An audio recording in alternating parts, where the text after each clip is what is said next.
तो सभी को जय भीम, नमो बुद्धाय। और आज के इस सुबह के सत्र में मैं आप सभी का स्वागत करता हूँ। और जैसे कि हम देख रहे हैं कि हमारी धीरे धीरे ध्यान में आ, रुचि बढ़ते जा रही है, और कुछ रुचि के साथ हमारी गहराई भी बढ़ते जा रही है, क्योंकि जहाँ पे छंद होता है वहाँ पे संकल्प होता है, और संकल्प होने से हम जो विकास करना चाहते हैं, जिस उद्देश्य के लिए हम छंद हमारी इच्छा होती है, उसके भीतर हम अनुभव लेने का प्रयास करते हैं।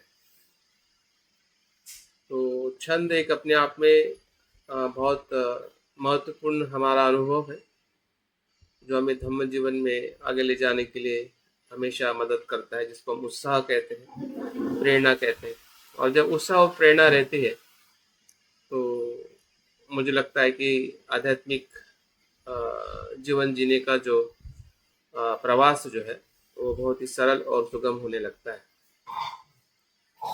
क्योंकि वही छंद फिर श्रद्धा में परिवर्तित होकर हमारी स्मृति है, हमारी सजगता है, या सजगता के बाद फिर प्रज्ञा है, इसका विकास होने लगता है। तो आज हम सत्काय दट्टी को हमने पिछली बार देखा था कि सत्काय दट्टी को दूर करने के लिए या उस पर कार्य करने के लिए जो हमारा पहला न्यूरन या पहला बंधन जो है, अगर हमें परिणाम कारक शरण गमन से, अगर हमें सत्य शरण गमन की तरफ अगर हमें प्रवेश करना है, उसमें आने वाली जो 3 बंधन है, मैं चाहूँगा कि आप अपनी वीडियो को ऑन रखें ताकि मैं आपको भी प्रत्यक्ष रूप में देख सकूं।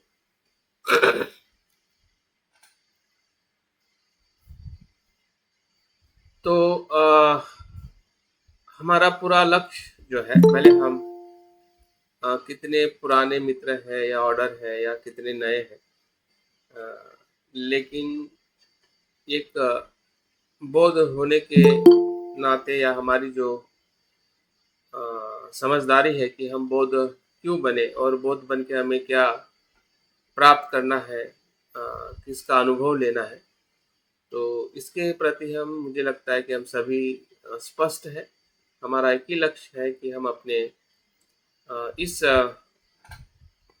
जीवन में हम सत्य का साक्षात्कार करें, जिसको हम निर्वाण का अनुभव कहते हैं, और वो अनुभव श्रोतापन्न से प्रारंभ होता है। और उस प्रारंभ में आने वाली जो 3 बाधाएं हैं या 3 निवरण या 3 बंधन जो है, जिसमें पहला जो है सत्काय दृष्टि, जिसको हम मिथ्या दृष्टि कहते हैं, या स्व के प्रति जो आसक्ति है, स्व के प्रति जो हमारी गलत धारणा है कि मैं, मेरा, जिसको हम सामान्य भाषा में अहंकार कहते हैं। और इसी अहंकार या इसी मैं की जो मैं के इस बंधन के कारण ही हम अपने जीवन में दुखी है, और इसी मैं के बंधन को जब हम समझते हैं प्रज्ञा से या ध्यान के अलग अलग अनुभव के माध्यम से, जब हम अपने इस मैं को पहचानते हैं, मैं को जानते हैं कि मैं ऐसा नहीं है जैसा हम पहले सोचते थे, या हमने मान लिया था कि मैं नित्य हूँ, या मैं उसका मैं का जो स्वभाव जो है वो आत्मा है। तो मैं और आत्मा और नित्य, यह सभी शब्द एक दूसरे के साथ में जुड़े हुए हैं। जब मैं मेरा कहता हूँ तो समझ जाइए कि हम कुछ न कुछ अर्थ से नित्य भाव को पकड़े हुए हैं, और नित्य भाव को पकड़ना ही आत्मा भाव दृष्टि है, या आत्मा को मानने वाला व्यक्ति है, या आत्मा में विश्वास रखने वाला हमारा मन है। भले हम आत्मावादी नहीं है, बौद्ध धर्म आत्मावादी नहीं है, बुद्ध की शिक्षा आत्मावादी नहीं है, लेकिन हमारी जो अज्ञान के कारण बनी हुई दृष्टि जो है वो आत्मावादी। इसको हमें समझ में लेना बहुत ज़रूरी है। कभी कभी हम बोध होने के बाद इतना स्पष्ट हो जाते कि हम आत्मावादी नहीं है, हमारा दर्शन आत्मावादी नहीं है, लेकिन हमारा अज्ञान आत्मावादी है, हमारी समझ आत्मावादी है। अन्यथा हम सभी बोध अनंत हो जाते हैं, क्योंकि हम तो आत्मावादी नहीं है जो कि अन्य धर्म आत्मावादी है, ईश्वरवादी है। तो हम जब औरों को आत्मावादी और ईश्वरवादी कहते हैं और अपने आप को जब हम आत्मावादी ईश्वरवादी नहीं कहते, तो हम बहुत ही एक प्रकार से हमें लगता है कि हम स्पष्ट है, लेकिन हम स्पष्ट सिर्फ शब्दों में है। हमें समझ में आया है कि बुद्ध क्या कहते हैं या आत्मावाद और ईश्वरवाद क्या है, लेकिन भीतर से हम वैसे ही है जैसे अन्य धर्म के लोग हैं। बाहर से हम ऐसे नहीं है सांस्कृतिक या सामान्य ज्ञान में, लेकिन जो आंतरिक ज्ञान है, आंतरिक ज्ञान में हम ईश्वरवादी भी है और आत्मावादी भी है। ईश्वरवादी का मतलब ये होता है कि हमारे सुख दुख की जिम्मेदारी औरों को समझना, मतलब ईश्वरवाद। किसी ईश्वर को मानना मतलब ईश्वरवाद उनके लिए हो सकता है, लेकिन हमारे लिए ईश्वरवाद क्या होगा कि हमारे सुख दुख को हम ऐसा देखते हैं कि किसी और ने निर्माण किया है, या हम औरों को दोष देते हैं, औरों को ही हम हमारे सुख दुख का कारण समझते हैं, तो समझ जाए कि हम ईश्वरवादी हैं। आत्मावादी मतलब कोई भी चीज हमारे साथ में घटित होती है उसको पकड़ के रखना, उसको नित्य समझना। ये बदल नहीं सकती है, जैसे कि हमारा द्वेष है या हमारा लोभ है या हमारे अकुशल कर्म है, तो हमें कभी कभी या अक्सर हमें लगता है कि इससे मैं दूर नहीं हो सकता हूँ, इससे मैं मुक्त नहीं हो सकता हूँ। ये हमेशा है, नित्य भाव से उसको हम, हमारी बुराई को, कभी कभी हमारी अच्छाई को भी हम नित्य में ही देखते हैं, मर्यादित सीमा में देखते हैं कि मेरा ये जो कुशल है इतने लोगों के लिए, औरों के लिए नहीं, मेरी मित्रता इतने लोगों के लिए, औरों के लिए नहीं। तो ये जो नित्य भाव के कारण हमारी मैत्री भी बढ़ नहीं पाती है, और नित्य भाव के कारण हमारा द्वेष जो है वो कम नहीं हो पाता है। और इसलिए बुद्ध ने इसको सबसे बड़ा कारण बताया है, जिसको हम सत्काय दृष्टि, मिथ्या दृष्टि या असम्यक दृष्टि या गलत धारणा, इसके कारण हम अपने कर्म में, हमारे जीवन में, हर मनुष्य दुखी है, हर मनुष्य, फिर वो बोध हो सकता है या अबोध हो सकता है। बोध भी दुखी है जब तक हमारी सम्यक दृष्टि विकसित नहीं होती है, जब तक हम आत्मवादी दृष्टि को समझकर उसको नहीं तोड़ते। ये टूटती है, समझने से टूटती है। समझने का अर्थ है जागरूकता से देखना, उसको जैसा है वैसा अनुभव करना, काया के विभिन्न जो मूल तत्व है, घटक है, उसके आधार पर देखना, कारण के आधार पर देखना, मतलब सम्यक दृष्टि। जैसे मैं कहता हूँ कि मेरा शरीर है, तो व्यवहारिक रूप में आप कह सकते हैं कि मेरा शरीर है, मैं हूँ, उसमें बुराई नहीं है। लेकिन बुराई तब है कि जब आप इस शरीर को, इस रूप को बिन कारण से देखते हैं कि ये पृथ्वी आप तेज वायु से बना हुआ शरीर है। उसके कारण से जब हम देखते हैं इस शरीर को, तो आत्मावाद दृष्टि टूट जाती है। जब आपके शरीर को या हम अपने शरीर को सिर्फ बाहर के रूप से देखते हैं कि ऐसा ही है, ऐसा ही रहना चाहिए, ऐसा ही होता है, ऐसा ही है, इस भाव से जब देखते हैं तो आत्मावादी दृष्टि। तो आत्मावादी दृष्टि और अनात्मवाद दृष्टि, इसकी जो अनुभूति जो है वो होना ही प्रज्ञा है। प्रज्ञा का अर्थ ही ये है, या बुद्धि का अर्थ ही है, और बोध का अर्थ ही है। बोध शब्द जो है बुद्धि से आया है, जिसको हम प्रज्ञा कहते हैं। अगर प्रज्ञा नहीं है तो बोध नहीं है। बोध का अर्थ ही प्रज्ञा है। तो हमारी जो एक उपासक या बोध होने की जो जिम्मेदारी जो है वो सबसे बड़ी है। जब हम अपने आप को बोध कहते हैं या अपने आप को हम मित्र या और ब्रह्मचारी कहते हैं या बुद्ध का शिष्य कहते हैं, तो हमें प्रज्ञा का अनुभव होना या प्रज्ञा के अनुभव के स्तर पे अपने आध्यात्मिक जीवन को या सांसारिक जीवन को, सांसारिक जीवन में भी वही दृष्टि है। जब हम आध्यात्मिक दृष्टि का अनुभव लेके हम अपने सांसारिक व्यवहारों को बदलते हैं तो हमारी कृतियाँ बदलती है।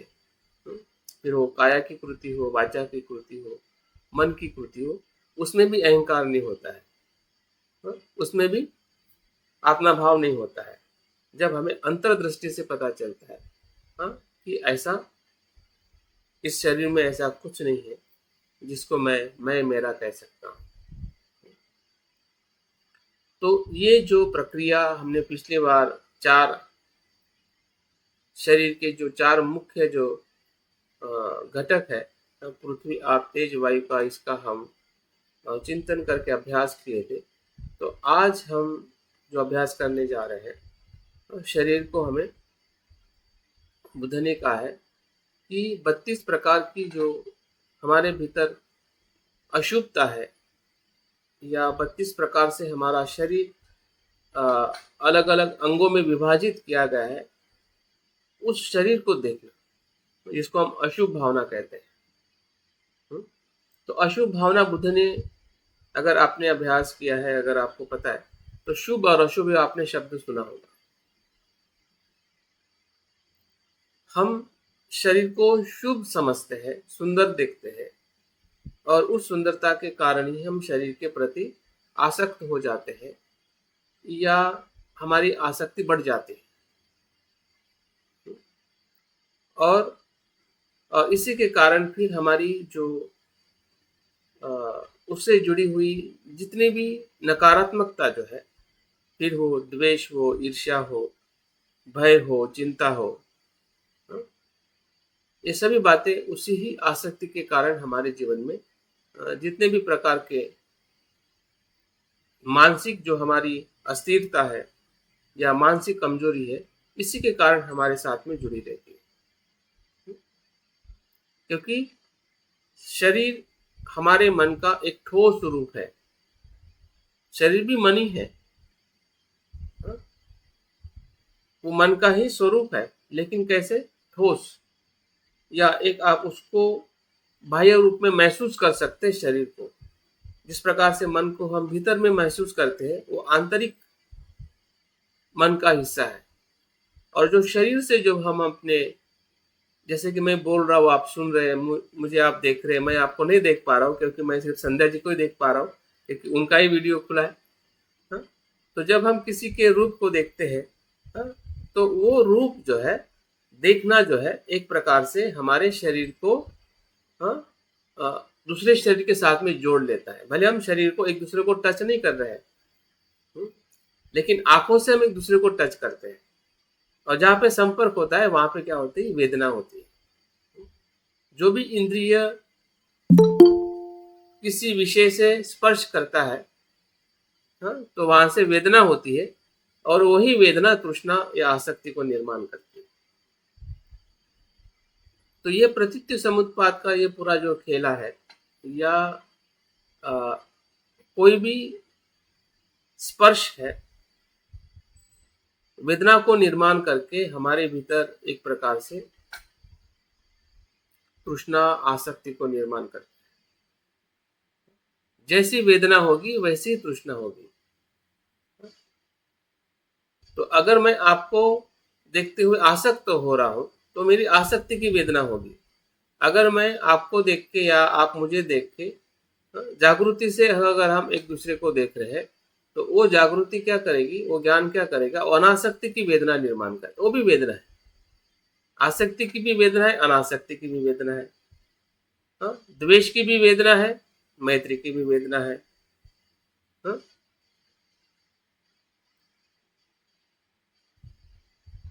अच्छाई की भी वेदना है, बुरी भी वेदना है।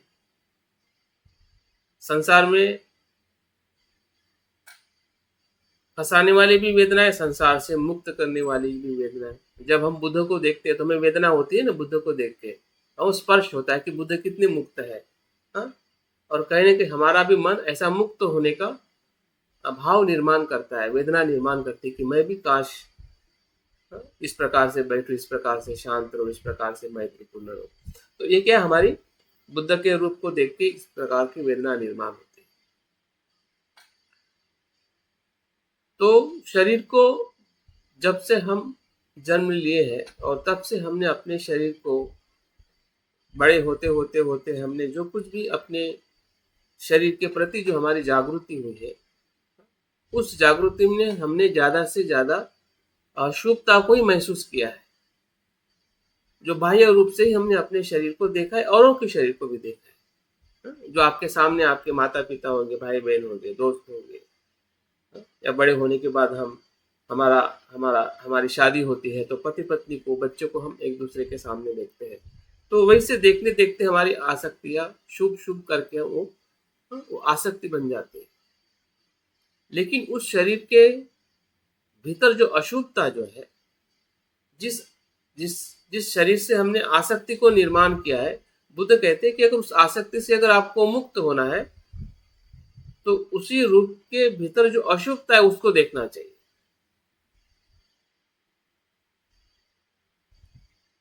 अगर इस आसक्ति को अगर हमें दूर करना है, अगर इससे हमें मुक्त होना है, तो आप बाहर से कितना भी अपने शरीर को या आसक्ति को कम करने की कोशिश करो, नहीं हो पाएगी। क्योंकि उसका मूल तो हमारा शरीर है, जिसको हमने शुभ देखा है। जैसे कि हाँ, उदाहरण के तौर पे अगर हमें अपने रूप के प्रति आसक्ति है या औरों के रूप के प्रति आसक्ति है, हमने देखा है कि जितने भी अन्याय अत्याचार स्त्री पुरुषों के साथ होते हैं या जो भी होता है, किसके कारण होता है? कोई किसी के रूप को देख के ही मोहित होता है, उसी के साथ चीजें मतलब गलत या दुर्व्यवहार या अन्याय अत्याचार होने लगता है। आप देखिए कि राजा महाराजा या जितने भी युद्ध हुए हैं, ये रूप के कारण ही हुए हैं।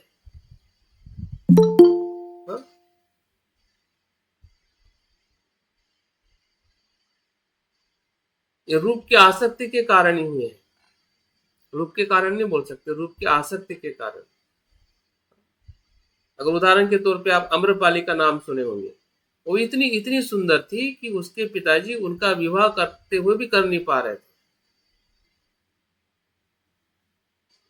और उस समय इस प्रकार का प्रचलन था कि जो बहुत सुंदर होते थे या होती थी स्त्रियां या महिला, हाँ, तो उनके लिए इस प्रकार से समाज में और उस राज्य में प्रचलन था, या ऐसा हम कह सकते कि एक कायदा था या ऐसा कुछ धारणा थी कि वो लड़की की शादी ना हो, ताकि वो सभी के लिए उपलब्ध हो, सभी के साथ उसका सहयोग रहे या उनके साथ में वो मिलाप कर सके, या उनके साथ मिल सके, या उनके लिए वो उपलब्ध हो।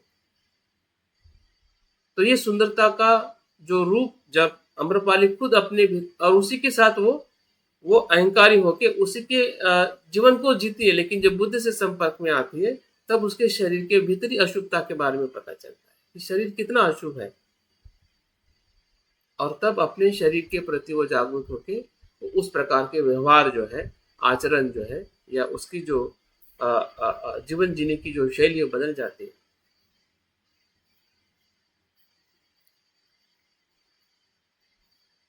तो भले हम अम्रपाली नहीं है, लेकिन अम्रपाली के मन जैसा मन तो हमारा है। भले हम कितने भी असुंदर है या सुंदर है या नहीं है, लेकिन फिर भी हम अपने शरीर को देखते देखते या औरों के शरीर को जिसके साथ हमारे संबंध है, उसको देखते देखते उस शरीर के प्रति हमारी आसक्ति हो जाती है। और उसी आसक्ति को, और आसक्ति सभी दुख का कारण, अगर हम अभ्यास किए हैं या आपको हमें बुद्ध ने समझाया है या हम समझ पा रहे हैं, लेकिन इस शरीर को इस प्रकार से देखना हमारे लिए बड़ा कठिन होता है। हम स्वीकार नहीं करते कि शरीर को मैं इस प्रकार से देखे। और इसलिए बुद्ध के समय इस आसक्ति पे कार्य करने के लिए बुद्ध अपने शिष्यों को स्मशान भूमि भेजते थे कि देखो शरीर की अवस्था क्या हो रही है, किस प्रकार से शरीर पड़ा रहता है। जिस शरीर को हम आसक्त रहते हैं, फिर वो हमारा खुद का हो या औरों का हो, लेकिन उसकी गति क्या है, उसका उसकी अवस्था क्या है, उसका धर्म क्या है, यही धर्म है।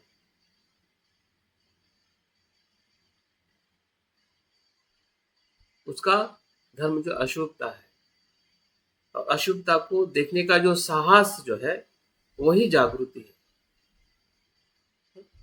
मतलब हमारी सुंदरता को हमें नकारना नहीं है,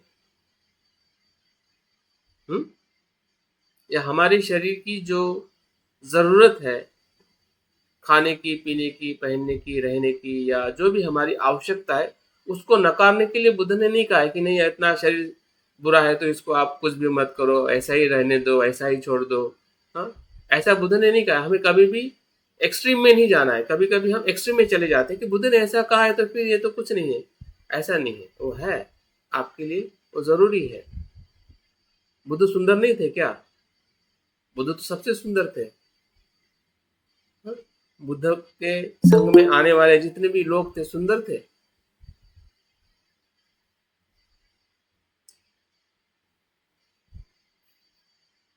भिक्षुनियां भी आई, भिक्षुनियां भी सुंदर थे। ऐसे बहुत सारे उदाहरण है, भिक्षुनियों को देख के लोग मोहित होते थे। हाँ? लेकिन जब वो बता देते कि ये शरीर में ऐसा कुछ नहीं है जिससे तुम प्यार करना चाहते या मोह करना चाहते हैं। तो सुंदर होना बुरा नहीं है, सुंदरता बुरी नहीं है, लेकिन सुंदरता को ही सत्य मानना वो बुरा है। क्योंकि उस सुंदरता से हम आसक्त हो रहे, अनासक्त नहीं हो। बुद्ध की सुंदरता थी लेकिन वो अनासक्त थे। उन्होंने जान लिया था कि उदाहरण भी आपको पता होगा कि जब एक शिष्य बुद्ध के रूप को देख के ही मोहित हो जाता है, तो रोज उसको बुद्ध के रूप को ही देखता है और कुछ नहीं करता है। और जब बुद्ध को बताया जाता है कि भगवंत ये जो शिष्य जो है आपके शरीर को ही देख रहा है, उसे में आनंद मान रहा है, तब जाके उस शिष्य को बुद्ध अपने पास बुलाते हैं और समझाते हैं कि तुम इस शरीर में क्या देख रहे हो, जो बाहर से इतना सुंदर दिखाई दे रहा है लेकिन भीतर से तो अशुभ है, जरा वेदी मरण धर्मीय है। ये शरीर तुम्हें कुछ नहीं देगा। अगर तुम्हें मुझे कुछ देखना है मुझ में, तो धर्म को देख, प्रत्युत समुत्पाद को देख।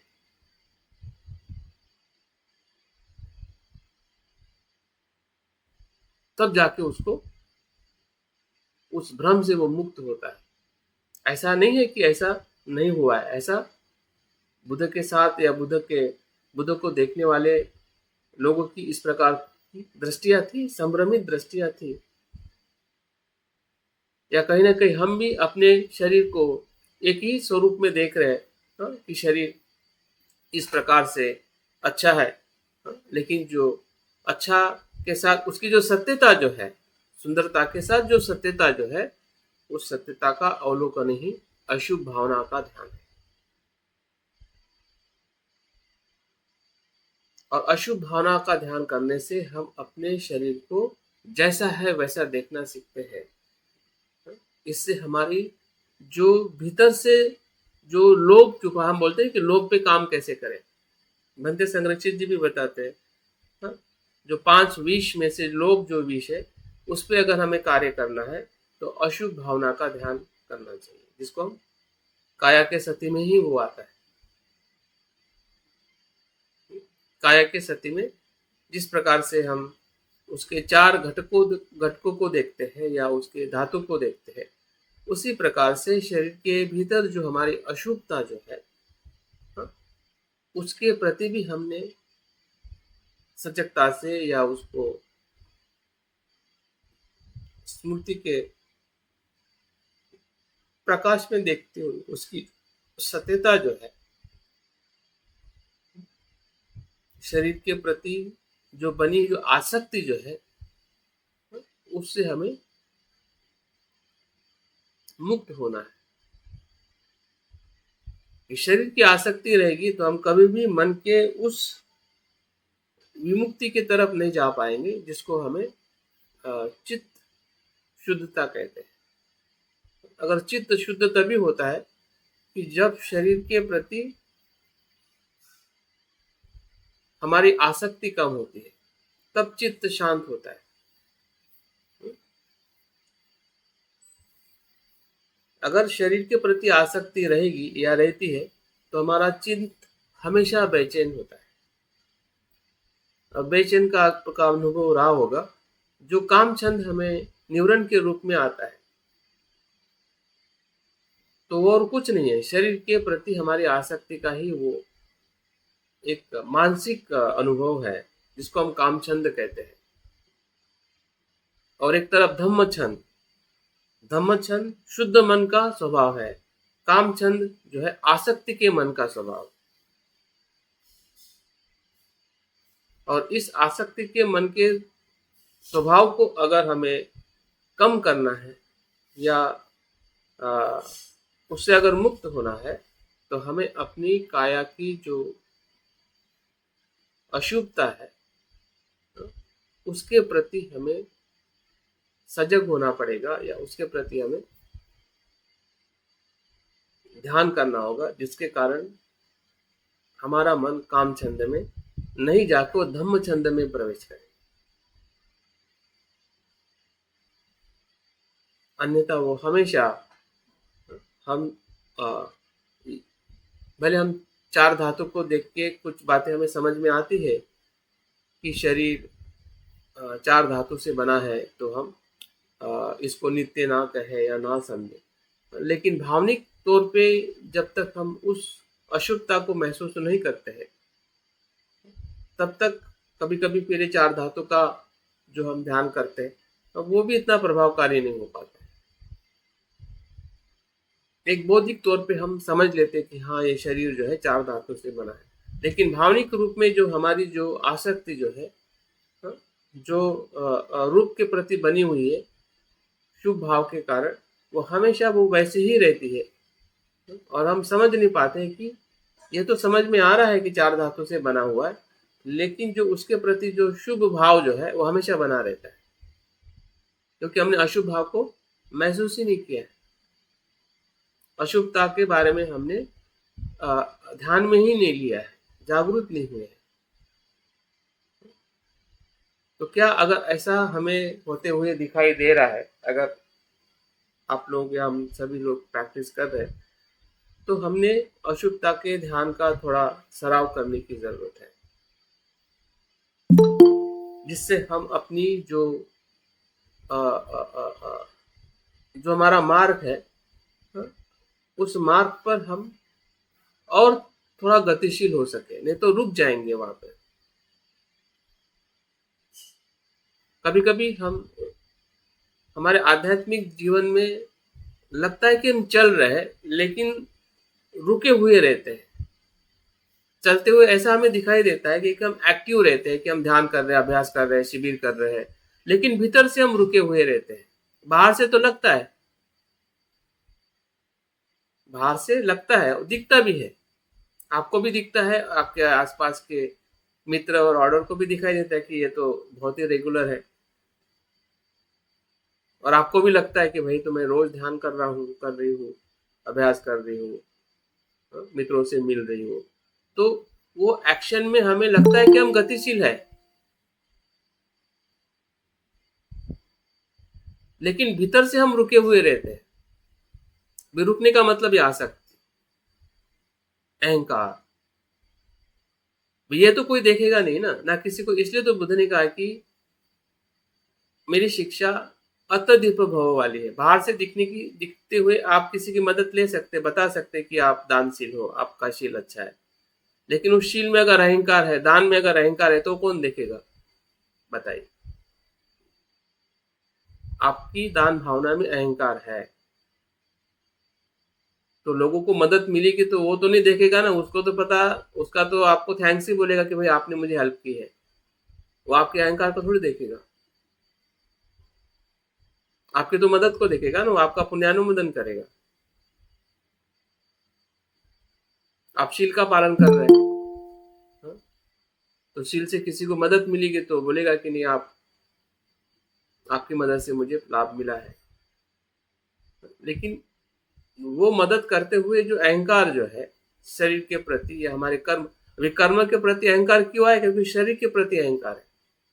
क्योंकि कर्म तो शरीर ने किया है ना, शरीर के मन ने किया है। शरीर से जो हमारा मन बना है, उसी मन से हमारे शरीर काम करता है। शरीर और मन, मन और शरीर, तो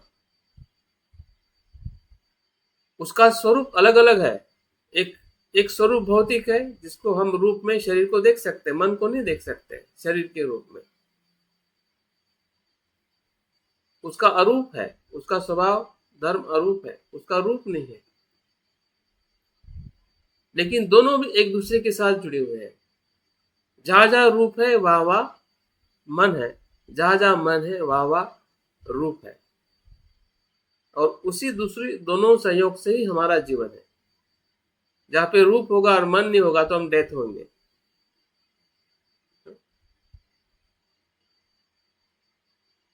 तो शरीर और मन का जो संबंध जो है, और इसी के कारण जो हमारी जो शुभता है या अशुभता को हमें समझना होगा, जानना होगा कि हम किस प्रकार से शुभता को हमारे भीतर देख रहे हैं और किस प्रकार से वो आसक्ति का रूप धारण करती है।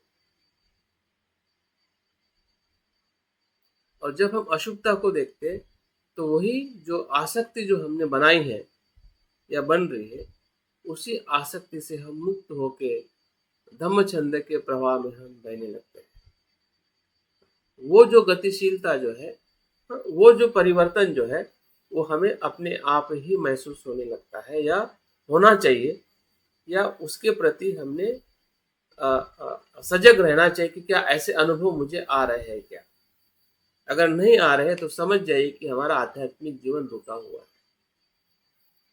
इसको पहचानने के लिए किसी डॉक्टर की जरूरत नहीं है या किसी कल्याण मित्र की भी जरूरत है। लेकिन कभी कभी कल्याण मित्र भी हमारे आध्यात्मिक जीवन को समझ नहीं पाते, क्योंकि वो भी उसी दृष्टि में होते तो कैसे समझेंगे। अगर उनकी दृष्टि अगर ऐसी है और इस प्रकार से अगर आप अपनी बात को कुछ क्लू देते हैं तो समझ पाते हैं। अगर आप बात ही नहीं करोगे तो उनको भी समझ में नहीं आएगा कि हमारा जीवन कहाँ रुका हुआ।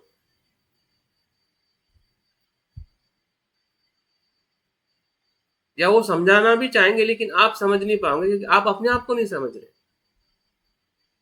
कि आपकी गलती कहाँ पे है। अगर नहीं समझोगे तो आपकी गलती अगर कोई भी बताए कि आपकी गलती हुई और आपको समझ में नहीं आ रही है तो उस गलती को आप स्वीकार नहीं करोगे ना। अगर स्वीकार नहीं करोगे तो फिर वो कल्याण मित्रता जो आपको दे रहे हैं या हमें मिल रही है, बुद्ध से है, हमारे सीनियर लोगों से या कोई किताब पढ़ने से, तो फिर वो कल्याण मित्रता का हम पे असर नहीं होगा। असर तभी होगा कि जब हम खुद भी उस बात का कुछ हमें अनुभव हो रहा है या अनुभव के लिए हम उत्सुक है। हमें वो अनुभव के तरफ जाने का नाम ही आध्यात्मिक जीवन है। रुकना आध्यात्मिक जीवन नहीं है। बाहर से जो कुछ हम ले रहे हैं और दिख रहा है कि यह आध्यात्मिक जीवन है, उसमें फंस मत जाइए। और उसी को ही सिलवट परामर्श कहते हैं।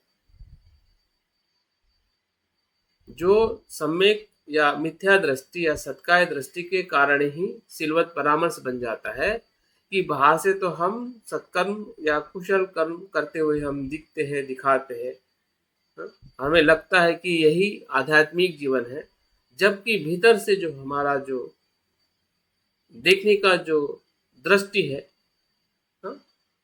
वो वीक हो जाती है। उधर हमारा ध्यान ही नहीं होता है और वो सत्काय दृष्टि वैसी बनी रहती है। तो ये जो तालमेल है या इसमें आने वाली जो हमारी कमजोरी है या हमारी समझदारी है, देखिए कमजोरी होना बुरा नहीं है। सर प्लीज दोबारा रिपीट करिए सर। किसको? सत्कार दृष्टि से और इसका जो संबंध है। हाँ, सिल्वर परामर्श। हाँ, तो सिल्वर परामर्श तभी बनता है कि जो आप बाहर से जो काम कर रहे हैं, जो भी आप आध्यात्मिक जो कर्म कर रहे हैं, जो आपको दिखाई दे रहे हैं कि मैं ध्यान कर रहा हूँ, शील का आचरण कर रहा हूँ, शिविर कर रहा हूँ, ये कर रहा हूँ, लेकिन अगर भीतर से आप अपने आप को देख नहीं पा रहे हैं कि उसके साथ मेरी दृष्टि भी, आत्मभाव की दृष्टि बदल रही है क्या, आसक्ति का भाव बदल रहा है क्या? क्योंकि हम तो वही सुन रहे हैं ना, हम धर्म में क्या सुन रहे बताइए? धर्म में तो हम यही सुन रहे कि भाई लोभ द्वेष दुख का कारण है, उससे मुक्त होना ही आध्यात्मिक जीवन, और उसी के लिए हम सब प्रयास कर रहे हैं। आप मैत्री भावना क्यों कर रहे हैं? द्वेष को कम करने के लिए। और आप मैत्री भावना कर रहे हैं, लेकिन द्वेष कम होने का अगर आपका ईगो, द्वेष वो अहंकार के कारण पकड़ा हुआ है कि मैं इसके लिए करूंगा, उसके लिए नहीं करूंगा, तो ये जो अहंकार जो है द्वेष का, या न बदलने का जो भाव है कि नहीं ये मेरा द्वेष नहीं बदल सकता है, इससे आगे नहीं बदल सकता है, इससे आगे नहीं बदल सकता, ये जो भाव है वो आपका अहंकार है, वो नित्य देखने की वो हमारी दृष्टि है, जिसको हम आत्मावादी दृष्टि कहते हैं। और इसके कारण जो बाहर किए हुए जो भी हमारे कुशल कर्म जो है वो सिलवट परामर्श में अपने आप ही आ जाते हैं, अपने आप ही हमें समझ में आना चाहिए कि ये इसमें आ रहा है, कोई बुरा नहीं है ऐसा आना, वो गलती होना स्वाभाविक है क्योंकि अज्ञान है।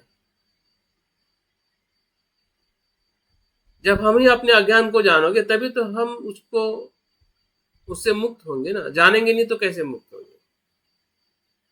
अगर न जान के आप मुक्त होने की कोशिश कर रहे, वो भी सिलवट परामर्श है, क्योंकि आप जानना नहीं चाहते और ये कर्म से आपको निर्वाण प्राप्त हो ऐसा सोच रहे या ऐसा मान रहे, तो सिलवट परामर्श में आएगा तो वो तो बंधन बन जाएगा, तो निर्वाण कहां से मिलेगा?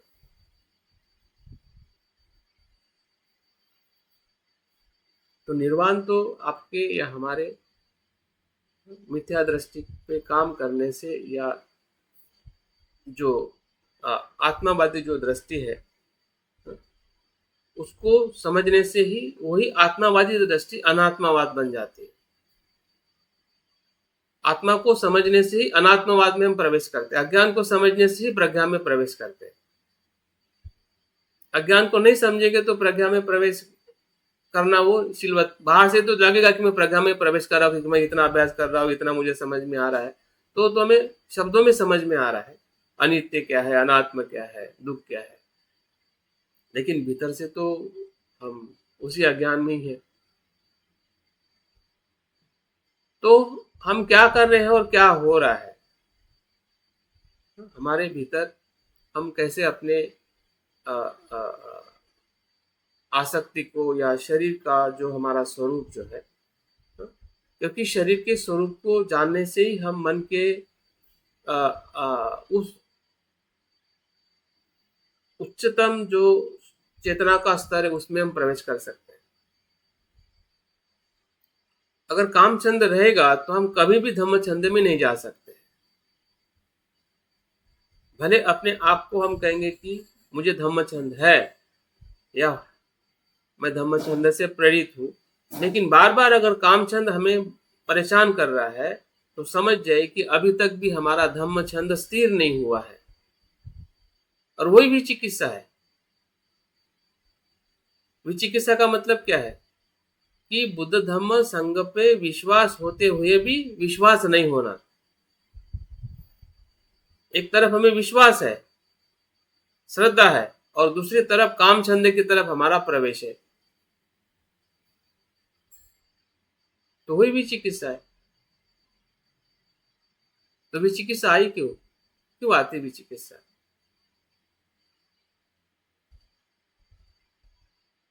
क्योंकि शरीर के प्रति अगर आसक्ति होगी तो बुद्ध के प्रति आसक्ति कैसे बन पाएगी? भले हमने हजारों बार बुद्धं शरणं गच्छामि कहा हो, या उनके तरफ शरीर से हम वंदन करते रहते हैं, तो शरीर की अगर आसक्ति होगी तो बुद्ध से कैसी आसक्ति बनेगी?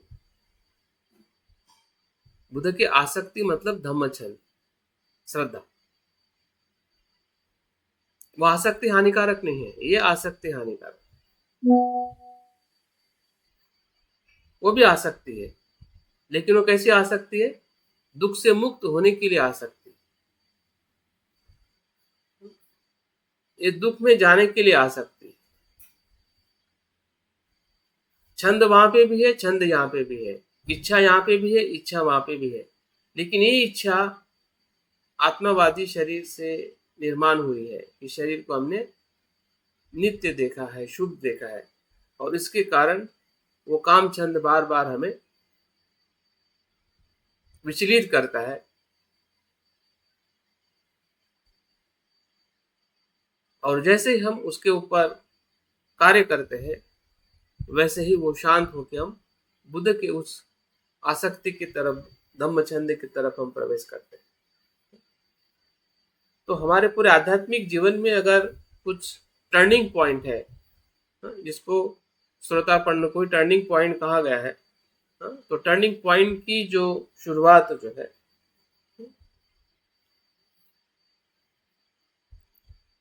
शरीर को देखने की जो हमारी दृष्टि है वहां से होती है, और इसलिए उसको सत्काय दृष्टि कहा गया है कि शरीर को सत्य मानना या आत्मा मानना, नित्य मानना, और नित्य मानने के कारण ही हम आसक्त होते हैं। आप अनित्य मान के आसक्त हो ही नहीं सकते। आसक्ति का भाव वहीं पे उत्पन्न होता है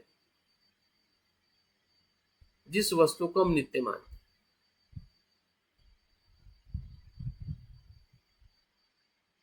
या जिस वस्तु को हम शुभ मानते, 100% शुभ मानते, सुंदर मानते। आप बुद्ध को 100% शुभ मान सकते हैं क्योंकि वो सुंदर है, वो काया के लक्षणों से भी सुंदर है और मन के स्वभाव धर्म से भी सुंदर है। उसको सुंदर मानना, उसको शुभ मानना बुरा नहीं है। धर्मों को सुंदर मानना, शुभ मानना बुरा नहीं है, वो तो है। लेकिन शरीर को 100% शुभ और सुंदर मानना, जैसा आप सुंदर मानोगे वैसे आसक्त हो जाओगे। तो हमारी जो आसक्तियां जो निर्माण हुई है, तो हमारी मिथ्या दृष्टि से ही निर्माण हुई है कि हम अनित्य को नित्य देखते हैं, दुख है उसे सुख देखते हैं, जो अशुभ है उसे हम शुभ देखते हैं, जो अनात्म है उसको आत्मा देखते हैं। ये जो चार जो विपर्यास जो आपने सुने हैं, अभ्यास किए हैं, उसमें से ये तीसरा जो विपर्यास जो है, जो अशुभ है उसे हम शुभ मानते हैं, और इस ध्यान में हम अशुभ को अशुभ देखने वाले, जिसको हम अशुभ भावना कहते हैं, ताकि हमारा जो विपर्यास मतलब विपरीत दृष्टि या मिथ्या दृष्टि, या हमारे पूर्व ग्रह से हम अपने शरीर को देखते आ रहे हैं या औरों के शरीर को देखते आ रहे हैं, उसी से व्यवहार कर रहे हैं, उसी से हम जीवन को सुखी करना चाहते, सुखी होना चाहते, जबकि हम सुखी नहीं हो रहे। अगर शुभ देखने से हम सुखी होते तो सुख हमें क्यों नहीं मिल रहा है? क्योंकि आप अपने आप को भी शुभ देख रहे, औरों को भी शुभ देख रहे, तो फिर हम शुभ में सुख क्यों नहीं है, दुख क्यों है? क्योंकि उस शुभ के भीतर अशुभ छुपा हुआ है। आप देखिए, हर एक, अगर बाहर के आप शरीर के कुछ अंगों को ही अवलोकन करें, जैसे आप कहते हैं आपकी आंखें सुंदर है, तो आंखें के भीतर गंदगी नहीं है क्या? कान सुंदर है, कान के भीतर अशुभता नहीं है क्या? नाक सुंदर है, नाक के भीतर अशुभता नहीं है क्या? बाल सुंदर है, बाल के भीतर अशुभता नहीं है क्या? शरीर की काया सुंदर है, काया के ऊपर अशुभता नहीं है। भीतर के अंग को तो और बुद्ध ने उसको 32 प्रकार के भागों में विभाजित किया गया। कितने? 32।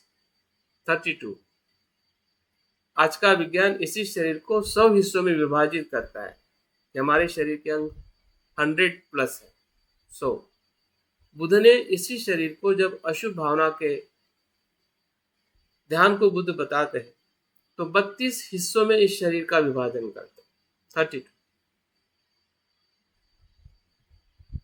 आपको सुन के और समझ के आश्चर्य होगा कि ये 32 जो हिस्से जो है हमारे जो 32 दांत है उसके साथ में कनेक्ट है। हर एक दांत जो है आपके हमारे 32 हर एक अंग के साथ कनेक्ट है।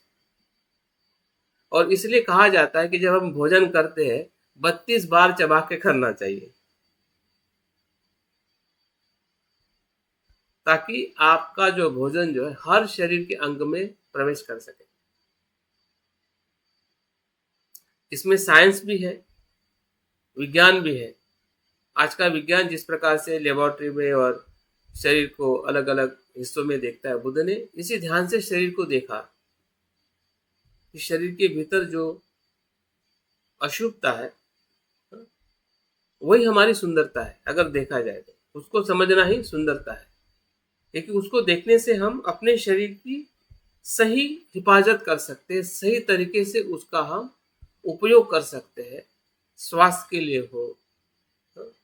और सबसे बड़ा स्वास्थ्य जो है शरीर का संतुष्टि है। और संतुष्टि का मतलब यह है कि जब शरीर को हम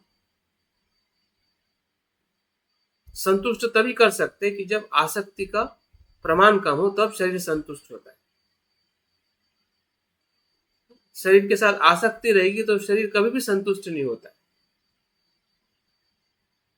तो शरीर के साथ हमारी आसक्तियां है। आसक्ति इसलिए क्योंकि हम उसको उस अशुभ के भाव में देख नहीं पा रहे, इसलिए ज्यादा आसक्ति है। जैसे हमें शरीर के सुंदर और असुंदर, शुभ और अशुभ का हमें बोध होने लगता है कि शुभ 5% है, लेकिन इसी शुभ के भीतर 90% अशुभ है। तो 5% के लिए इस प्रकार से 100% आसक्त होना, क्या ये ज्ञान है कि अज्ञान है? 100% तो आसक्त उसके लिए होना चाहिए कि जो 100% शुभ है। तो 100% शुभ क्या है? बुद्ध है। अगर हमें सही में शुभ और अशुभ का ख्याल आने लगता है कि ये शुभ क्या है और सच्चा शुभ क्या है, क्योंकि जीवन में तो हम एक ही जीवन जी सकते हैं, या तो ये या वो या तो वो। हमें एक जीवन की खोज करनी है। अभी हम 2 जीवन में जी रहे हैं। हमारा जीवन द्वंद्व में है। वो 2 तरीके से जीवन है, कभी दुखी होते तो कभी सुखी होते, कभी सुखी होते तो दुखी होते। द्वंद्व में है, द्विधा में हमारा जीवन। और हम अपने जीवन की खोज कर रहे हैं कि हम एक रूपता में जीवन जिए, सरलता में जीवन जिए, समग्रता में जीवन जिए। तो एक रूपता, समग्रता, ये कहाँ पे है? इसलिए तो कहा जाता है ना कि संसार में ऐसा कोई शरण नहीं है कि जो आपको सुख, संपन्न और एक रूप जीवन देगा। वो एक ही शरण है, जिस बुद्ध शरण है। बुद्ध के सिवा दूसरा कोई शरण नहीं है कि संसार में किसी भी मनुष्य को संपूर्णता, एकरूपता, समग्रता, सुख और शांति देने वाला। संसार का जीवन ही द्वंद्व का है। और द्वंद्व के जीवन को जब हम देखते हैं, महसूस करते हैं, तो उसकी जो मिथ्या धारणा है वो टूटने से हमारी आसक्ति वहां से छूट जाती है, और वही आसक्ति का रूपांतरण श्रद्धा में हो जाता है। श्रद्धा और कुछ नहीं है। श्रद्धा अपने आप नहीं आएगी। जब तक आसक्ति नहीं छूटेगी तब तक श्रद्धा नहीं आएगी। आसक्ति जैसे ही छूटेगी या कम होगी, उतने ही प्रमाण में श्रद्धा बढ़ने लगेगी, विचिकित्सा टूटने लगेगी। तो कहाँ पे हमें काम करना है और कैसे उसका हमें अनुभव लेना है, अगर ये बात अगर हम अपने आचरण में या अपने ध्यान के अनुभव में अगर हम समझ सके, तो मुझे लगता है कि हमारी जो आध्यात्मिक जीवन जीने की जो कुछ भी हमारी प्रक्रिया जो है, उसमें हम काफ़ी फास्ट जा सकते हैं, या काफ़ी गतिशीलता से हम आगे आ सकते हैं।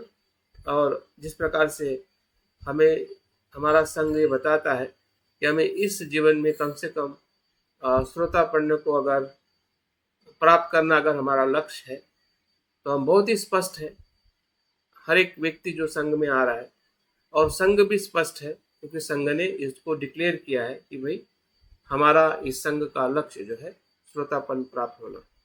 और श्रोतापन्न का सबसे बड़ा बंधन जो है सत्काय दृष्टि, और सत्काय दृष्टि के भीतर आने वाली जो कुछ भी ध्यान साधनाएं जो है, काया सती के अंदर जो फिर धातुओं का ध्यान हो, या अशुभता का ध्यान हो, या काया के प्रति जो कुछ भी हमारी सजगता हो, चलते हुए, बैठते हुए, सोते हुए, या शरीर के साथ किए हुए सभी हमारे कर्म हो, उस सभी के साथ अगर हम अधिकाधिक अगर जागरूक होते हैं, तो वहां से जो आसक्ति का मन छूटने लगता है।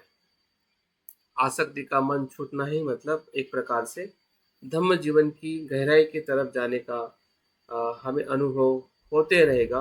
उसमें फिर श्रद्धा भी आ सकती है, उसके भीतर प्रज्ञा भी आ सकती है, या उसके भीतर जो कुछ भी बुद्ध के धर्म की जो कुछ भी विशेषता जो है उसका हमें ज़रूर अनुभव होता है जब हम उस मार्ग पर प्रवेश करते हैं। तो अभी हम ध्यान के लिए हम प्रयास करने वाले हैं। तो अपनी बैठक को आप ठीक कर लीजिए। जो आज हम ध्यान करने जा रहे हैं वो अशुभ भावना का ध्यान करने वाले हैं, जिसमें हम अपने इस शरीर के 3 पार्ट करने वाले हैं। 4 स्टेप में हम ध्यान करेंगे। शरीर के 3 हिस्सों में हम हमारा जो पहला हिस्सा जो है गर्दन के ऊपर की जो हमारे शरीर के अंग है उसको हम अवलोकन करेंगे। दूसरे चरण में हमारे कंधे से लेके कमर तक का जो मध्यम जो हमारा शरीर का हिस्सा है उसको हम अवलोकन करेंगे। और तीसरे चरण में कमर से लेके पैर के पंजे तक जो हमारे शरीर के अंग आते हैं, तो उसको हम बाहर से और भीतर से उसका अवलोकन करेंगे। और चौथे इसमें हम एक साथ में इन पूरे शरीर का अवलोकन करते हुए हमारी जो अशुभता का जो अनुभव जो है वो किस प्रकार से हमें अनासक्ति और उस सत्काय दृष्टि के अनुभव की तरफ ले जाता है कि जिससे हम मुक्त हो रहे हैं, या ऐसा कह सकते हैं कि हमारी जो मिथ्या दृष्टि है वहाँ से वो टूट रही है, इसका हमें अनुभव लेना है। तो अपनी बैठक को आप ठीक कर लीजिए। हमारे पास में पूरा आधा घंटा बचा हुआ है। आधे घंटे में हम 4 स्टेप में ध्यान पूर्ण करने वाले। अभी तक जो मैंने जानकारी दी है, तो इस जानकारी का अपने जागृति के लिए इस्तेमाल करें कि ये ध्यान हमारे लिए क्यों महत्व का है और किस प्रकार से अभी करना है, उसका हम अभी सराव करने जा रहे हैं। देख लीजिए आपकी बैठक, आपका शरीर तनाव मुक्त है।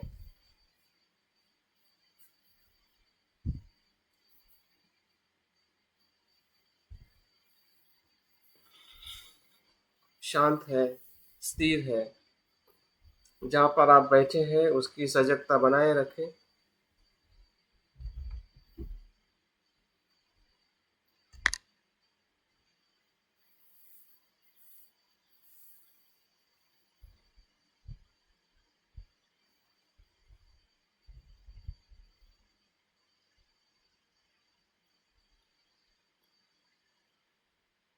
जो कुछ भी हमने सुना है और समझा है उससे हमारा मन उत्साहित है, प्रेरित है। इस ध्यान के अनुभव से हम अपनी आसक्ति पर कार्य करें,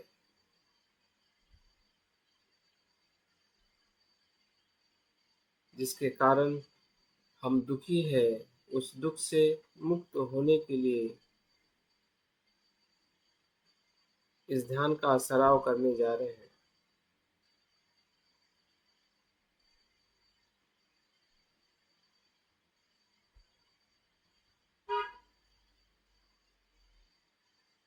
ध्यान का छंद हमारी श्रद्धा में बदल रहा है।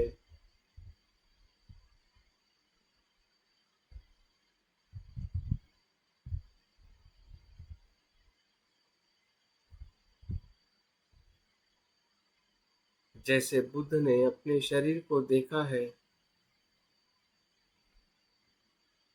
और शरीर के प्रति वो अनासक्त होकर अपने मन के शुद्ध भाव को जाना है, वैसे ही मैं भी इस ध्यान का सराव करूं।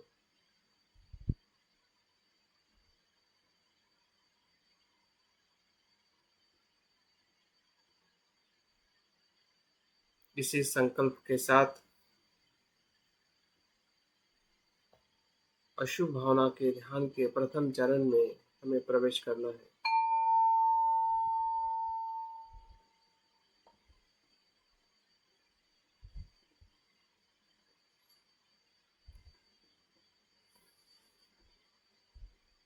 इस ध्यान की शुरुआत हमारे सांस की सजगता के साथ करें,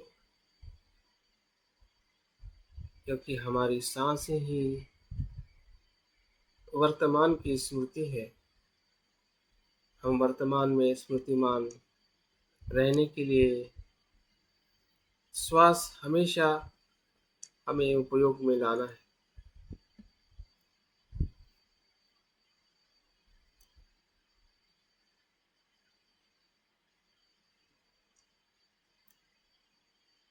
सांस आ रहा है, सांस जा रहा है, उस गति को हम महसूस कर पा रहे हैं। सांस की गति ही हमारे शरीर की गति है।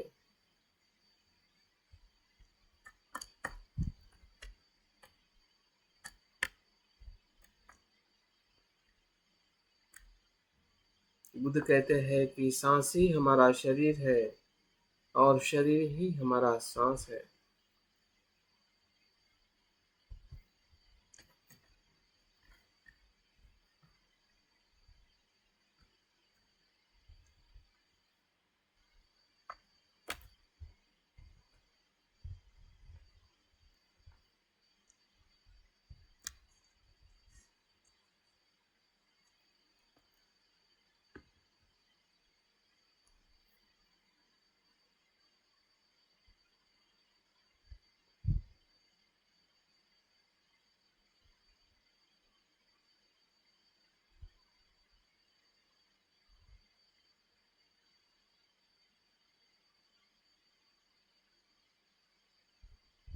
इसी स्मृति के प्रकाश में हमारे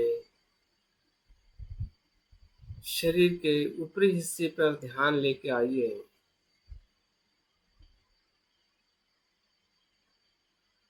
सांस का आना और जाना चलते जा रहा है और उसी सांस के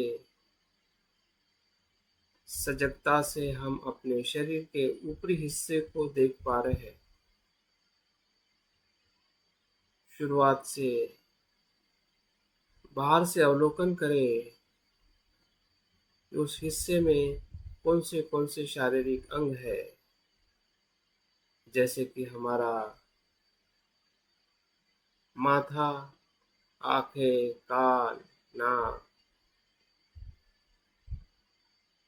दांत, जीभ, जो कुछ भी अंग है उस अंग को महसूस करें।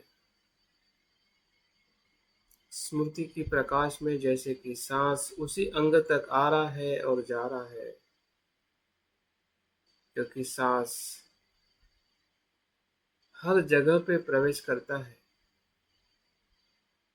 सांस की स्मृति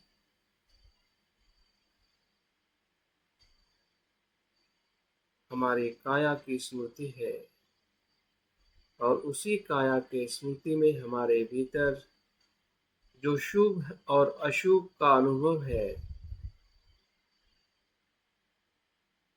उसकी सजगता का अभ्यास कर रहे हैं। देखिए, बाहर से जो कुछ भी हमें अंग शुभ और सुंदर दिखाई दे रहे हैं जिस चेहरे से, जिस रूप से हम आसक्त हो जाते हैं या अभी तक हुए हैं,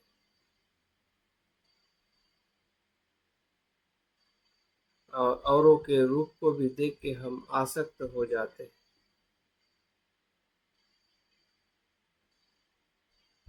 इसी रूप के अंगों को हमें जागृति के प्रकाश में उसकी सत्यता का अनुभव करना है। क्या वाकई में ही ये सुंदर है, या भीतर से असुंदर है, अशुभ है।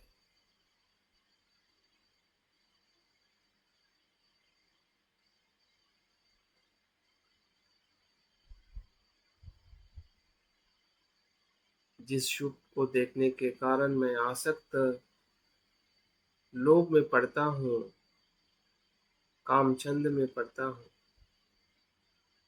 ये यही रूप के विभिन्न अंग है जिसको हम अवलोकन कर रहे हैं। या इसी सुंदरता से हम मोहित हो जाते हैं और अपने आप को अहंकारी बनाते हैं।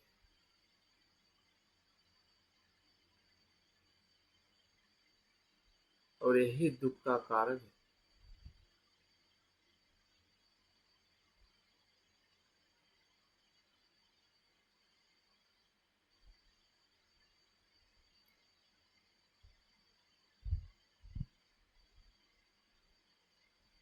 अभी कुछ भीतर के अंगों को हम अवलोकन करने जा रहे हैं।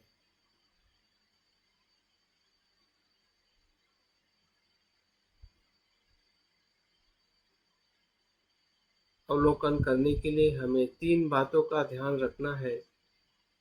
एक तो उस अंग का नाम हमें स्मरण करना है, वो अंग किस जगह पे है उस जगह का अवलोकन करना है। और तीसरे स्तर पे उसका स्वभाव धर्म क्या है,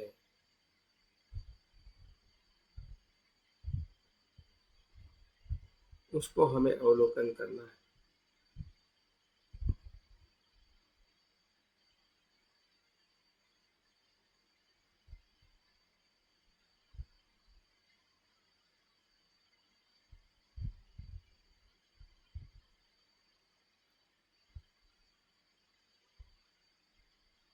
देखिए कि हमारा मुख्य अंग में हमारा मस्तिष्क किस जगह पर है। माथे के भीतर,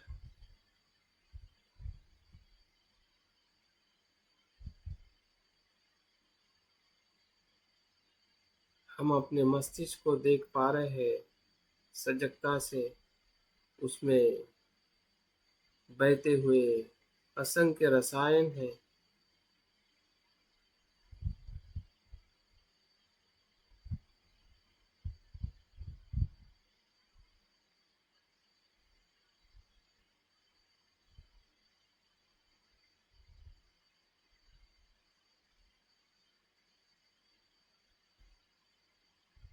जिसके कारण मस्तिष्क कार्य करता है।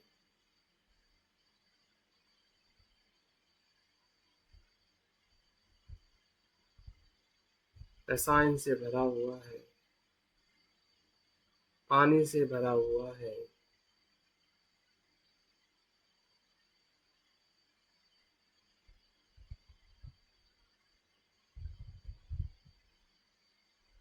वैसे आंखों के भीतर देखे, कान के भीतर देखे, जो जो भी अंग हमें स्मृति में आ रहे हैं, उस अंग को भीतर से अनुभव करें।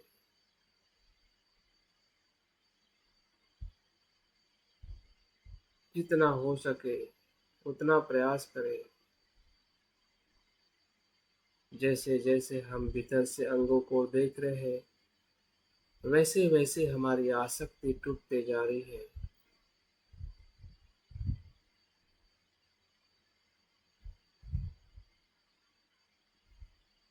क्योंकि उस अंगों के भीतर उस अंगों का कार्य जो है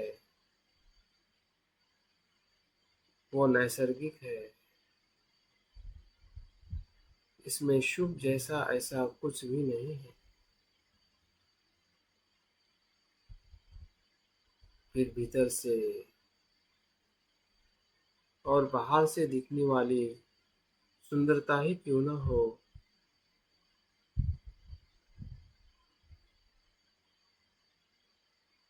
भीतर से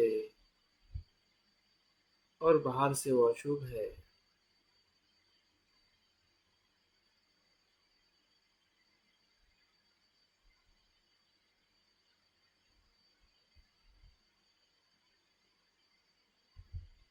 असंख्य पेशियों से बने हुए सभी अंग है।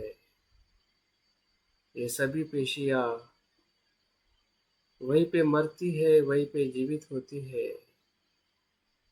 सब कुछ जीवन उसी के भीतर जीते हैं जैसे हम बाहर जीते हैं।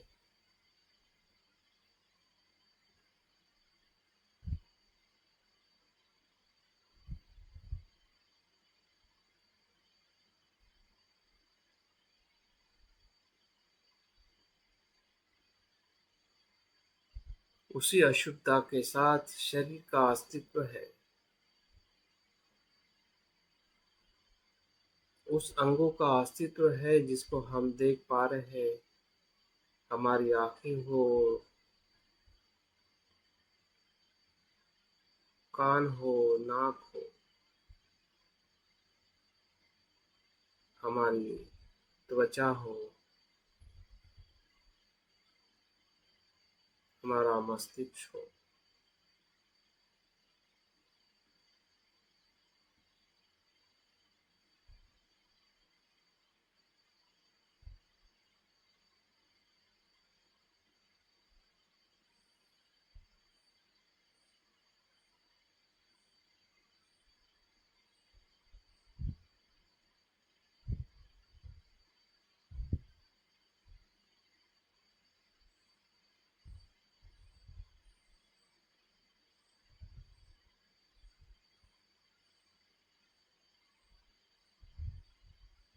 हर एक अंग में सांस जारी है और हर एक पेशियां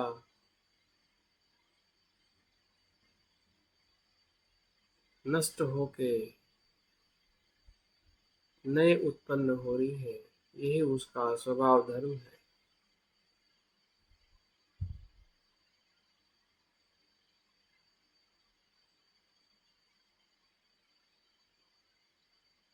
जन्म भी जन्म स्थान भी वही है, स्मशान भूमि भी वही है।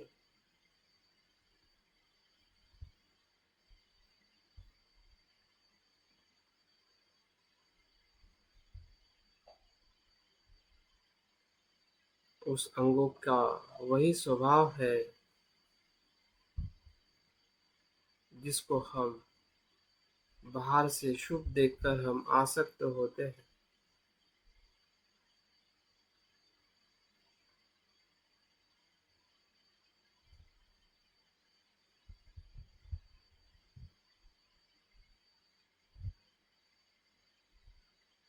ध्यान के दूसरे चरण में प्रवेश करें। देखिए हमारे मध्य शरीर के भाग में बाहर से अवलोकन करें। हमारे हाथ, पंजे, पीठ, पेट,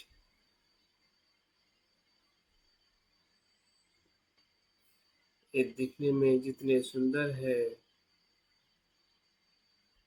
लगते हैं, लेकिन वैसे सुंदर और शुभ नहीं है। कीटाणुओं से भरे हुए हैं, जीव जंतु से भरे हुए हैं। हमारी त्वचा के ऊपर लाखों करोड़ों जीवाणु रहते हैं। शरीर में से पसीना आना हो, बदबू आना हो, ये सभी शरीर के स्वभाव धर्म है। जैसे जैसे हम देख रहे हैं वैसे वैसे हमें समझ में आ रहा है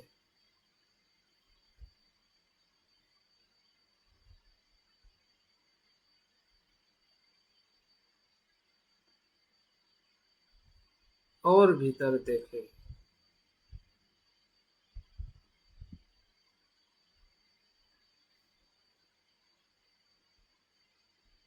जैसे कि हमारे लंग्स हो, हृदय हो, उस जगह को महसूस करें जिस जगह पे अंग है।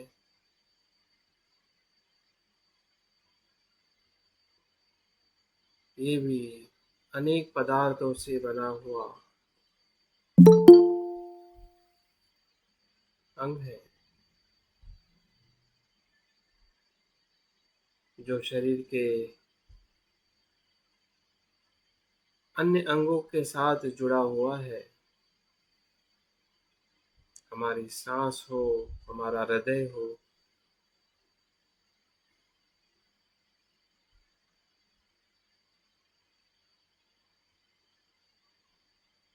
अनेक पदार्थों से, अनेक रसायनों से वो कार्य करता है। इसमें ऐसी कोई शुभता तो दिखाई नहीं देती है जिससे हम आसक्त हो जाए,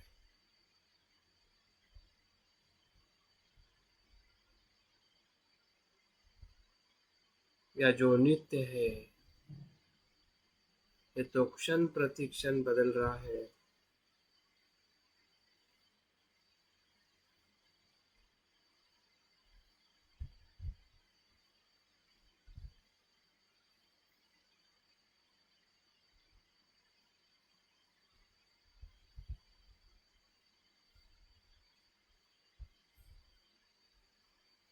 हमारा पेट हो, पेट के भीतर जो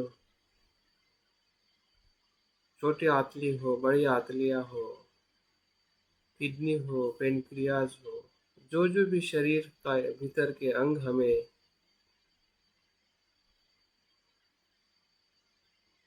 नाम से हम जान पा रहे हैं, उस हर एक अंगों का अवलोकन करें।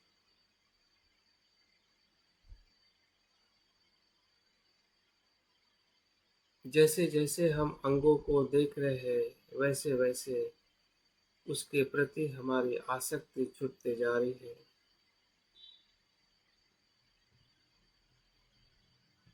और हमें बोध हो रहा है कि शरीर का धर्म, शरीर का कार्य इसी रसायन पदार्थों से भीतर से निरंतर चलते रहता है। हजारों करोड़ों पेशियां जन्म लेती है, मरती है, लेती है, मरती। पूरा गंदगियों से भरा हुआ ये शरीर है, अशुभता से भरा हुआ शरीर है।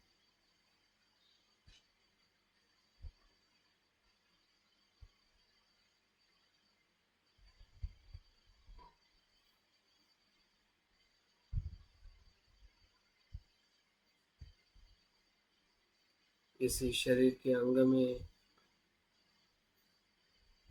जरा है, वेदी है और मरण है। ये सभी अंगों का यही धर्म है। नित्य और शुभ ऐसा कुछ भी नहीं है। ये सिर्फ हमारी मिथ्या धारणा है, भ्रम है, मिथ्या दृष्टि है।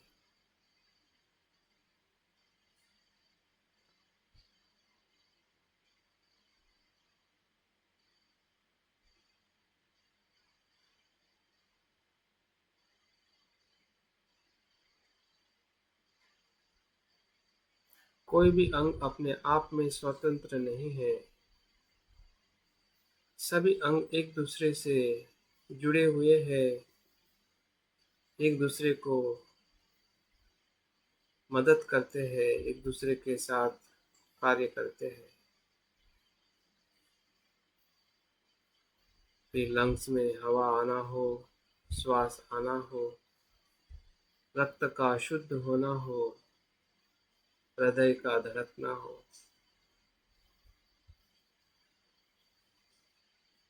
भोजन का रक्त में रूपांतरण हो, पेशियों में, मसल्स में, हड्डियों में, ये सब कुछ प्रक्रिया मात्र है।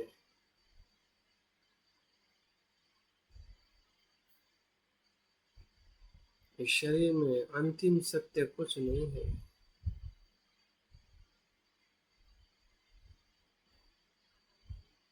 अंतिम सत्य तो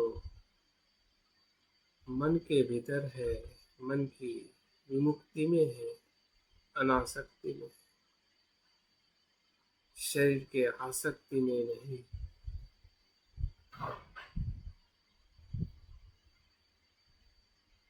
अगर होता तो उस आसक्ति से हम सुखी और शांत हो जाते।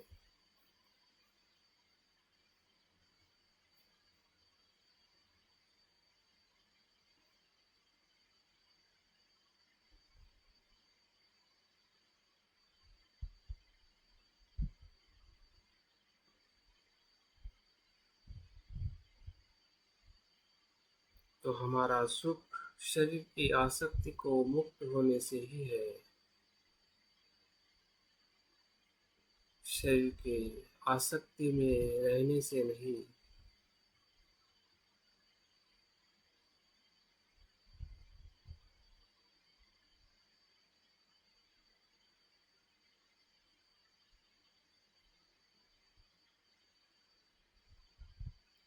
और हम देख पा रहे हैं कि हमारी आसक्ति क्यों है। जब हम शरीर को शुभ देखते हैं, सत्य मानते हैं, नित्य मानते हैं, इसी दृष्टि से हमारी आसक्ति निर्माण होती है।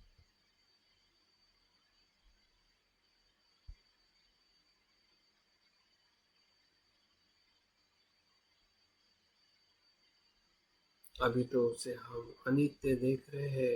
हर एक पेशी, हर एक अंग, हर एक सांस का अनुभव हमें यही दिखाई दे रहा है। और जो दिखाई दे रहा है उसे ही हम जान रहे हैं, उसी का हमें बोध हो रहा है। वही प्रज्ञा है, सम्यक दृष्टि है। जो हो रहा है उसी को वैसे ही देखना,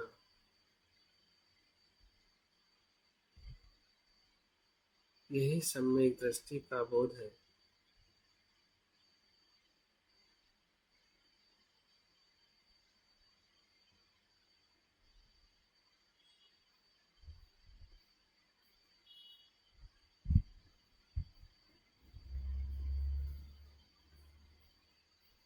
ध्यान के तीसरे चरण में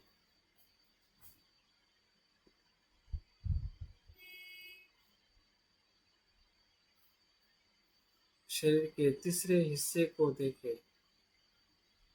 कमर से लेकर पैर के पंजों तक जो शरीर के भार से अंग है, उस अंगों को भीतर से देखें।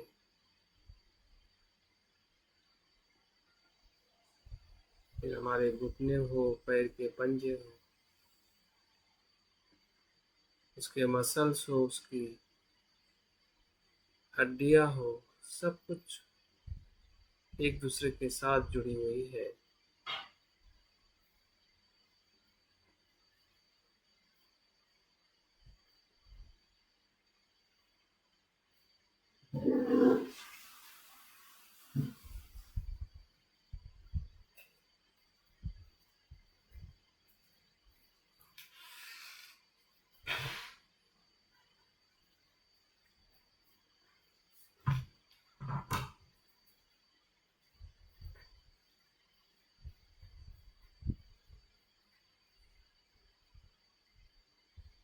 इन नीचे के शरीर के अंगों में भी इसी दृष्टि से देखे कि वहाँ के भी अंग इसी प्रकार से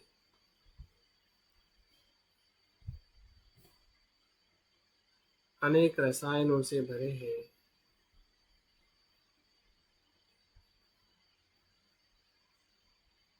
उसके भीतर की भी पेशियां जन्म लेती है और मरती है।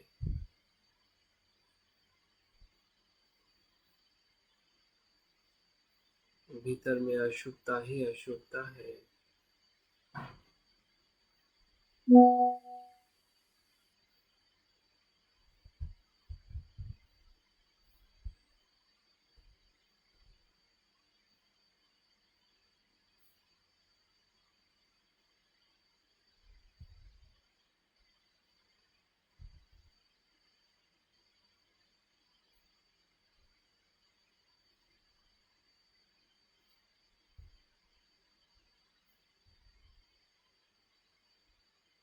ध्यान के चौथे और अंतिम चरण में शरीर के हर एक अंगों को अनुभव करें।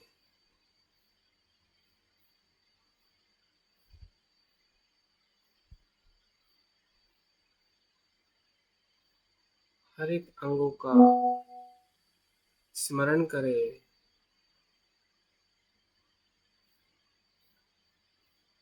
उसकी जगह का अनुभव करें। उसके कार्य का अनुभव करें और उसके अशुभ धर्म का अनुभव करें। मस्तिष्क, आँख, कान, नाक, जीभ, त्वचा,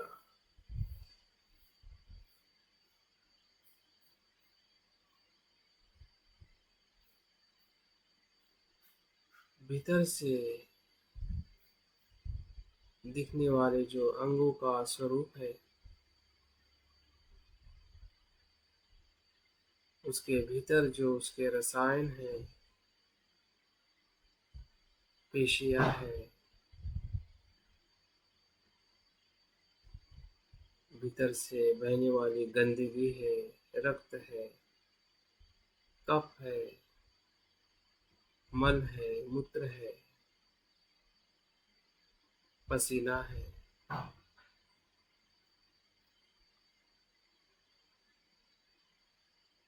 बैक्टीरियाज है, जीवाणु है, विषाणु है,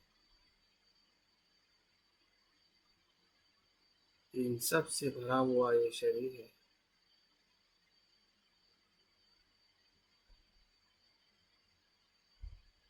सर से लेके पांव तक, अंदर से, भीतर से, जहाँ जहाँ भी हमें शुभ दिखाई देता है बाहर से कि मेरी त्वचा शुभ है, मेरी आंखें, कान, नाक, ये रूप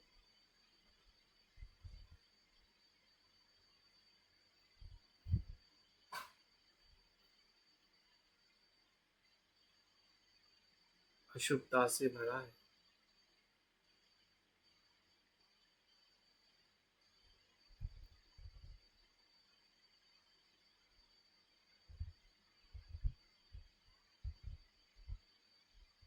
अशुभता देखते देखते कहीं हम निराशा में नहीं चला जाए, इसका ध्यान रखें। हमें निराश नहीं होना है कि शरीर कुछ भी नहीं है।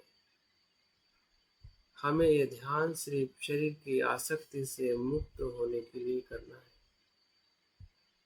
ये शरीर बहुत ही महत्वपूर्ण है, भीतर से बाहर से।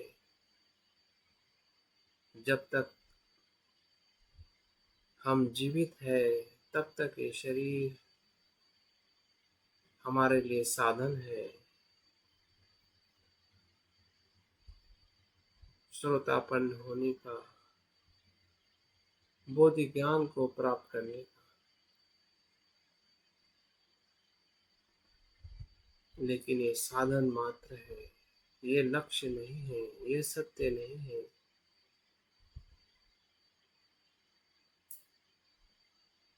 ये नित्य नहीं है।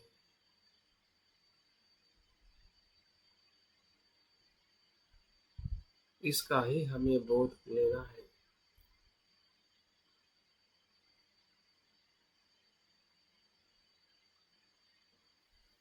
और इसी बोध से हमारा शरीर स्वस्थ हो जाता है, भीतर की बीमारियां से हम मुक्त हो जाते हैं, इस शरीर के भय और चिंता से मुक्त हो जाते हैं।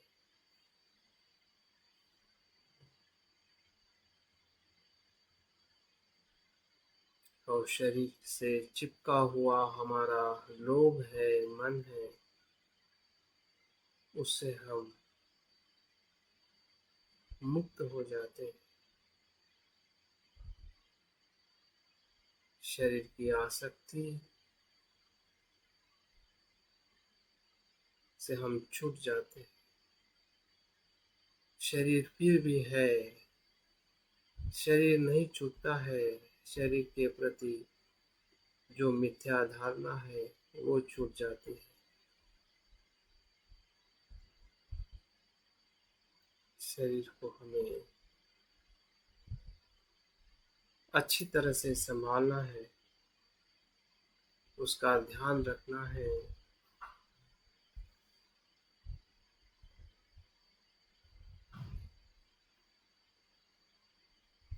अनासक्त होकर,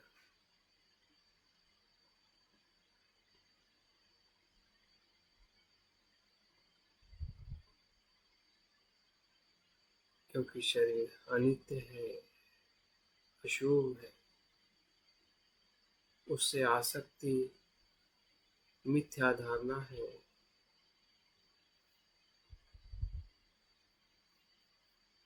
अज्ञान है।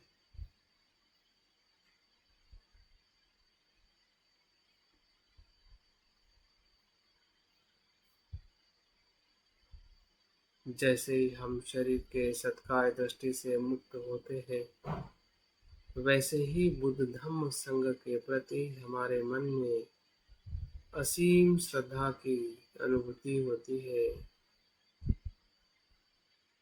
क्योंकि बुद्ध का रूप अनासक्त है। अनासक्त रूप से हमें आसक्त होना है, वही श्रद्धा है।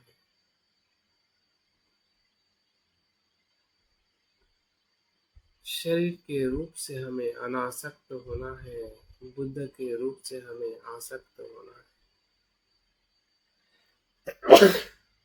हमारी तृष्णा, हमारी आसक्ति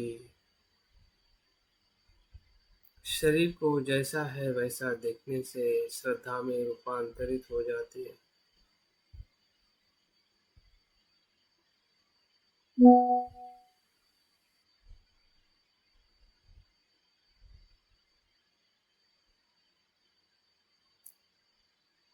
और शरीर के प्रति हमारा भय, हमारी चिंता से हम मुक्त हो जाते हैं, क्योंकि अभी हमने सच्चा शरण गमन किया है। बुद्ध ही हमारी शरण है। जो बाहर बुद्ध दिखाई देते हैं सम्यक संबुद्ध के रूप में, वही मेरे भीतर है। मेरे भीतर के बुद्ध मेरी सम्यक दृष्टि है। जो मैं शरीर को जैसा है वैसा देख रहा हूँ, वही मेरे भीतर के बुद्ध है, जिसके कारण मैं बाहर के बुद्ध को, सम्यक संबुद्ध को देख पा रहा हूँ। उसी पे श्रद्धा रख रहा हूँ कि जैसे वो बुद्ध बने हैं वैसे ही मैं भी बनूं।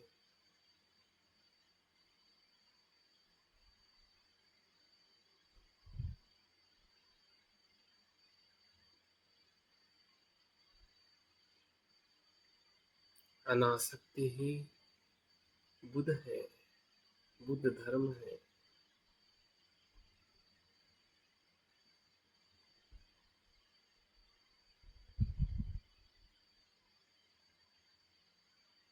विमुक्ति की अनुभूति है।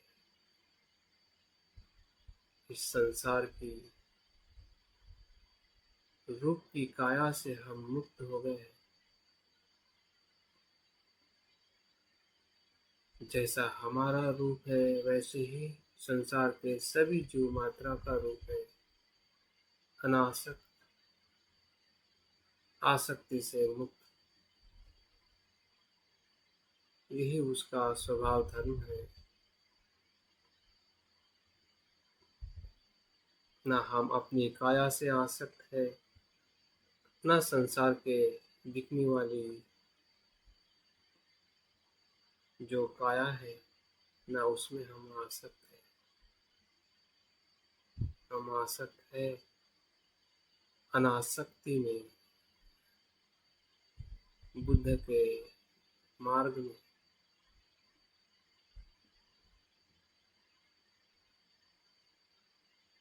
सत्य के अनुभव में।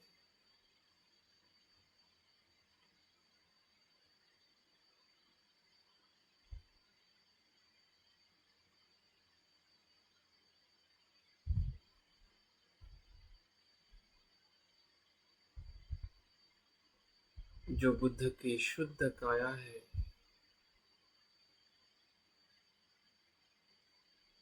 जब हमारी काया की आसक्ति छूट जाती है तो बुद्ध की काया हमारे भीतर अनुभव होने लगती है, जो असीम है, सुंदर है,